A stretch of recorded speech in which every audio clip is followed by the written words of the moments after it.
Olá! Os 5 primeiros vídeos da terceira temporada são sobre o que é a lei divina ou natural e quem as trouxe para nós. E o maior de todos, Jesus. Também todos que se contrapõem à lei. São 10 as leis divinas. Vamos abordar a primeira lei, a lei de adoração. Livro dos Espíritos, questão 649. Em que consiste a adoração? Na elevação do pensamento a Deus. Pela adoração, a alma se aproxima dele. 650. A adoração é para o homem resultado de um sentimento natural ou consequência de um ensinamento? É sentimento inato, como a existência de Deus. A consciência de sua fraqueza leva o homem a se curvar diante daquele que pode protegê-lo. Livro dos Espíritos, questão 6. O sentimento íntimo que temos em nós da existência de Deus não seria o efeito da educação e das ideias adquiridas? Se fosse assim, por que os selvagens teriam também esse sentimento? Kardec comenta: se o sentimento da existência de um ser supremo fosse o produto de um ensinamento, não seria universal. Somente existiria naqueles que tivessem recebido esse ensinamento, como acontece com os conhecimentos científicos. Vamos entender um pouquinho mais sentimento inato. Abraham Maslow, professor de Harvard, comentou que todos os seres humanos nascem com um senso inato de valores pessoais positivos e negativos. Somos atraídos por valores pessoais, tais como justiça, honestidade, verdade, beleza, humor, vigor, poder, ordem e inteligência. Da mesma forma, somos repelidos por injustiça, feiura, fraqueza, falsidade, engano, caos, etc. Esta capacidade inata de sentir atração ou repulsão é o fundamento da moralidade. Esses sentimentos, bem entendidos, formam a capacidade interior com a qual renascemos, para chegar ao que pensamos ser certo ou errado. Algumas correntes atuais do cristianismo acreditam que o ser humano renasce com princípios morais a ele inato e colocados por Deus, e que a imagem e semelhança ao Deus Criador, citado no livro da Gênese da Bíblia, se referiria, na verdade, à imagem e semelhança moral a esse Deus Criador, e não à aparência física do Deus cristão. Livro dos Espíritos, questão 651.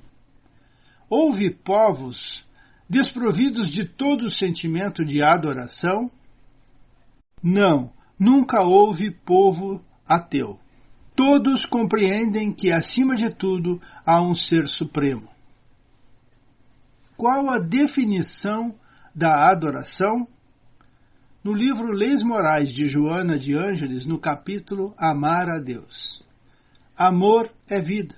Sem o amor de Deus que tudo vitaliza, a criação voltaria ao caos do princípio.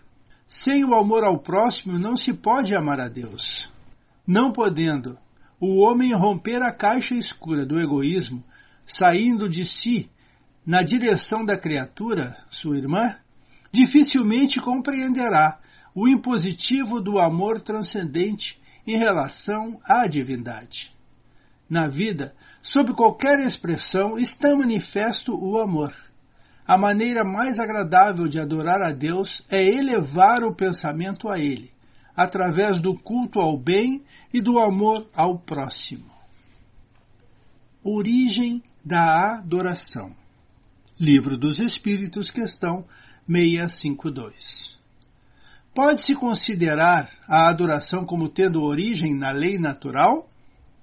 Ela está na lei natural, pois é o resultado de um sentimento natural no homem.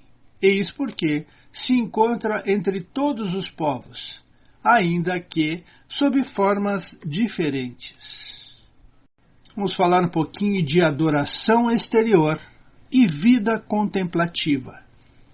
Livro dos Espíritos 653. A adoração tem necessidade de manifestações exteriores? A verdadeira adoração é a do coração.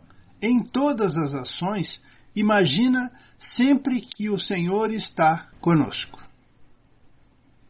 653A. A adoração exterior é útil? Sim, se não for uma farsa, uma vã simulação. É sempre útil dar bom exemplo, mas aquele que o fazem de forma fingida ou por amor próprio, e cuja conduta desmente a piedade que aparentam, dão um exemplo antes mal do que bom, e fazem mais mal do que pensam. 654. Deus dá preferência aos que o adoram desse ou daquele modo?